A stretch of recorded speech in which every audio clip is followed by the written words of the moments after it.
Virtually an entire day's worth of sitting time in the House of Commons has been left unused since the EU warned Britain not to waste time in resolving Brexit. New research shows the Commons rose early 14 times on the 18 days it sat in the run-up to the May recess.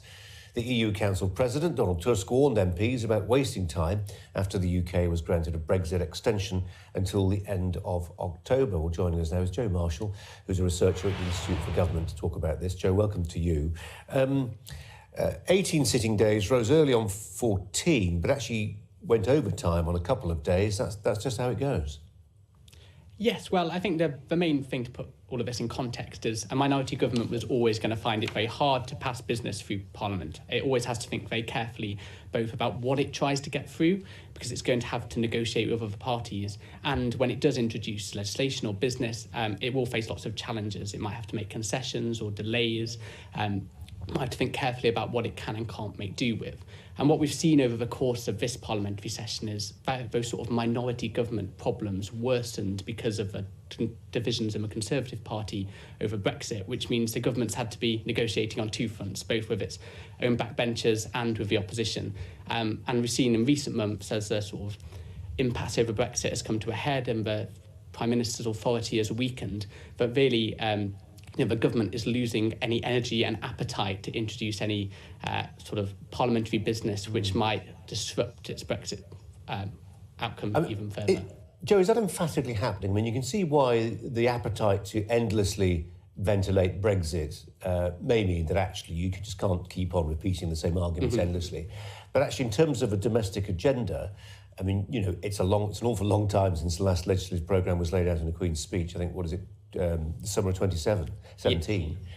Nonetheless, you'd think there was enough business to keep things moving.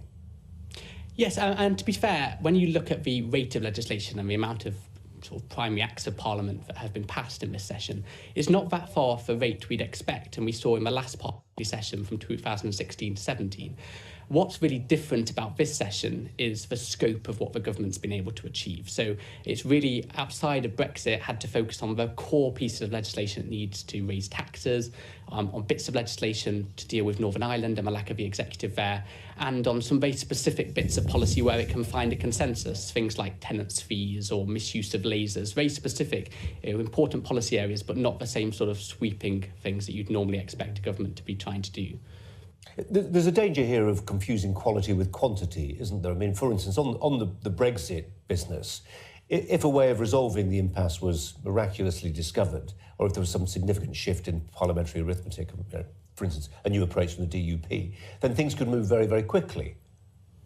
Yes, that is true. We've seen sort of both extremes during this parliamentary session. We've seen some legislation, like the EU Withdrawal Act, taking very long time, over 230 days to pass through Parliament. And then we've seen other legislation like the Cooper-Letwin bill that was trying to rule out no deal, passing very quickly indeed.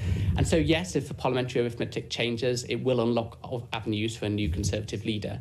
But at the moment, what we're really seeing is little appetite from the Conservative Party to really do anything that could disrupt the leadership campaign, so introducing only uncontentious legislation or routine business.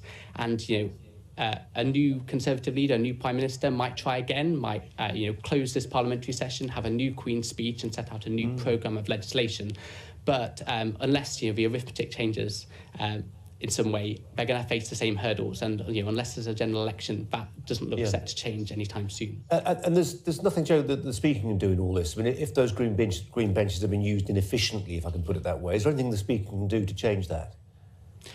I mean, the Speaker's role is sort of limited in this regard, despite the fact we've seen some high-profile exceptions, sort of MPs and backbenchers taking control of parliamentary time. It's important to remember that ultimately the government still controls most parliamentary time, and it's up to the government to schedule business.